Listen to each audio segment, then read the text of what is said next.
PoliceAbuse.com is conducting an investigation involving the Scotland County Sheriff's Department correctional staff that occurred on June 24th of 2012. Early morning that Sunday, Jessica Duty was highly intoxicated, apparently was in a blacked out state, when she entered into a building and police arrested her without any incident for breaking and entering. Sunday, when she was arraigned before the magistrate, apparently she was not cooperative, and the magistrate ordered the defendant to return to jail to further sober up, in which at that point a beating has occurred, resulting in numerous injuries to the complainant. Now, Jessica, tell me what happened once you were faced with the judge, that according to what you know. According to what I know, the magistrate had sent me back to get sobered up, and the beating occurred at that point in time. That's when she had put a 30 days contempt after she saw, I guess, what happened. 30 days continuance? Okay. Do you remember what happened in the jail? I remember I was sitting down on the floor behind the bars of the jail, and the jailer was I noticed the jailer was trying to tase me in my right shoulder. Okay. Do you know the name of the jailer? No, sir, I didn't get her name. Was it a female? This is a female. Caucasian? African American. African American female? Yes, sir. Okay. Can you describe her at all? She's heavy set. She had kind of short hair, but it was above her shoulders. There's nothing. She wasn't wearing no glasses or anything. Okay, so you were sitting on the floor. Yes, sir. Inside the cell? Yes, sir. Okay. Were you alone in the cell, or were you with other people? She was inside the cell with me, hovered over me with a taser in her hand. Okay, I'm trying to clarify a certain aspect. Were you in a cell with other inmates? No, sir. Okay. This is the holding cell. Okay. Did she just place you in the cell, or you were already in the cell? I'm not sure how I got in the cell. She pushed me, or all I remember is I was sitting on the floor facing the door of the jail cell, and she was inside the jail cell with me. Okay. But you definitely know that you were inside the jail cell? Yes, sir. Was the jail cell door open or shut? It was open. Okay. Did you try to leave? No, sir. Okay. But you were sitting on the floor? Mm-hmm. Yes, sir. Okay. What were your hands doing at the time? My hands were down at my side. Uh-huh. I saw the taser coming at me. I told her no, no. And then that's when I placed my hands on her hand, and as she was coming down towards me to tase me, I tried to stop her, and I have a heart condition that could re-flare up at any point in time. What kind of heart condition do you have? I had heart failure when I was a baby. Okay. Are you currently being treated medically for it? No, sir, not right now. I still have checkups. Okay. Did the jailer warn you in any way that she was going to use the device? I don't remember her. Did she warn? I mean, it's kind of hard to believe that you were in a state of combativeness if you were sitting on the floor. You may be passive resistive. But are you sure you weren't being combative or threatening or stuff? I don't think I was. Okay. I was sitting on the floor, my hands. You don't think you were, or so you don't recollect very clearly, or? I don't think I was. My hands were down at my side, and that's when I picked my hands up to stop her hand from tasing me. Okay. All right. Then what happened after the tasering? She said, after I told her no, and I stopped her hand, she said, "Oh no," she didn't finish her sentence, and then that's when she punched me in my eye. Okay, were you sitting or standing at that point? Sitting. Okay, you were still sitting. Yes, sir. She punched you closed fist or smacked you open fist? It was closed fist. Okay. So, kind of show me the act of motion that she did when she punched you in the eye. She said, "Oh no," and she took her hand up and came down at me. Okay. Then what happened after that? I blacked out after that. I was knocked unconscious. I believe I was knocked unconscious after that. I don't remember anything between that and waking up to a bunch of mace in the room. Okay. So you were left in the cell, and there was pepper spray all over the room. Yes, sir. Or were you offered any medical treatment? No, sir. Were you evaluated by their nurse or doctor? They looked at me. They tried to get me to say I come in there with those bruises. I told them I didn't. They did give me ice packs for my eye. Okay, they say you came in there with the bruises? They tried to tell me that. But do you have a booking photo of yourself before?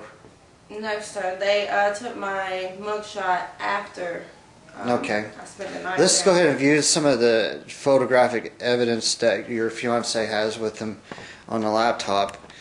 And I'll have you describe the injuries.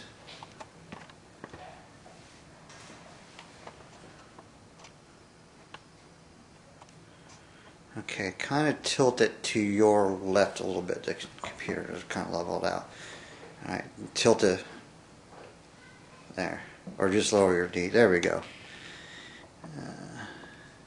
And then rotate the screen more towards the camera. There, just a tiny bit more. All right, we're reviewing the photos that were taken. When were these photos taken? About 4 days after that occurred. About 4 days after? Okay. And describe this photo. What's this? I'm not sure. The only Is that a knee or? that's my knee. Okay. Is that a leg or? That's Okay. my knee. Just as these photos pass by, we'll just describe what part of the body they are. Okay, that's obviously your leg. All right. And they claim that you have received these injuries prior to the booking. Yes, they tried to get me to say that I had these before I come in. Can we go back to the first picture of the bruised eye, or are we still looking at the additional photos? We'll keep looking at them until, will it repeat eventually? I think after the Okay. slideshow, so which one picking? Well, no, that's fine. When we get back to the main photo, we'll stop there and continue talking. That's what, part of the arm right there? Yes, sir. All right. My right shoulder.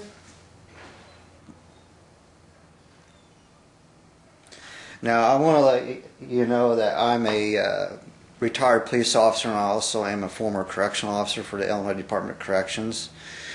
And they have very strict standards and policies on the use of force within the prison. One being that if there was a cell extraction that the inmate was refusing to leave the cell, that they would actually call in a TAC team to conduct the extraction.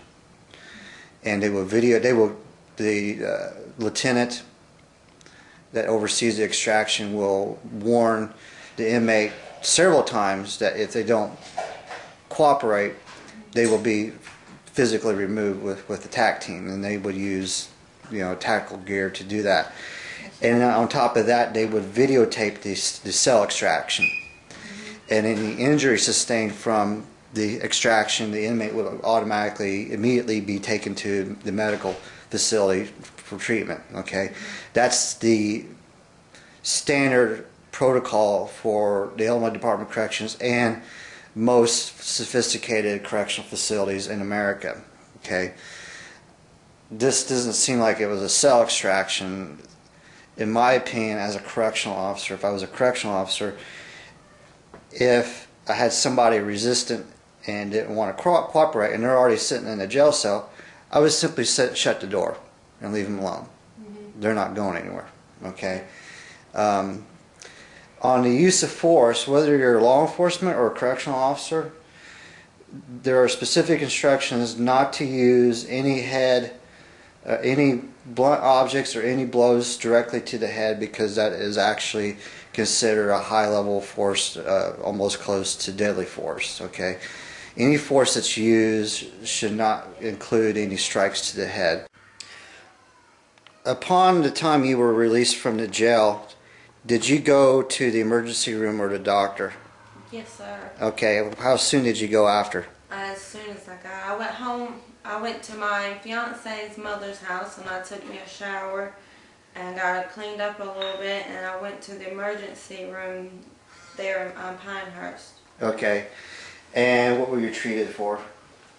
They did a CT scan on my head, and they did an x-ray on my hand, my right hand, which they said there was no damage there. Everything come out normal. So the injuries were skin and tissue injuries, Yes, no sir. bone injuries. Okay, and anything else? I would say about 4 days after that, I went to my regular doctor here in Troy, and they're still currently treating me. They're trying to put me on nerve medication to kind of help my hands and my wrists. And they've also, Because you have sustained nerve damage. I believe so, because I have hardly no feeling in my what's called the ulnar nerve in my hand, and in between my finger. My wrist hurt all the time. Could those injuries be permanent injuries? I believe they are. So you think they are a permanent injury? Yes, I'm going to go see a specialist. Okay, what do you do for a living? I'm a full-time student. Okay, what are you studying to be? I want to be an RN. A registered nurse? Registered Okay. nurse. And as a registered nurse, would you be required to use both your hands? Yes, sir. Okay. And what jobs or duties are you required to perform as an RN that would involve your hands? I would take blood samples. So you would have to actually use a needle. Yes, sir. Okay. What other devices that you would need that you...